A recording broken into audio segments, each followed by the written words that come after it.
ipinararamdam ni Maria, narito lang ako. Huwag kayong matakot. Nandito lang ako. You can come to me. You can pray to me. You can ask for my intercession.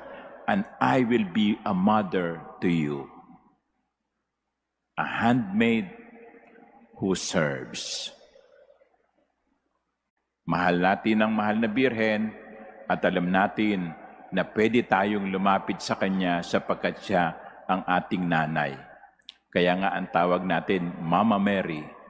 Alam nyo, recent development lang yan eh. Natatandaan ko nung bata-bata ako, it's always the Blessed Virgin Mary. Blessed Virgin Mary. Pero recently, we have been calling Mary Mama Mary, which is okay, sapagkat totoo namang siya'y ating ina.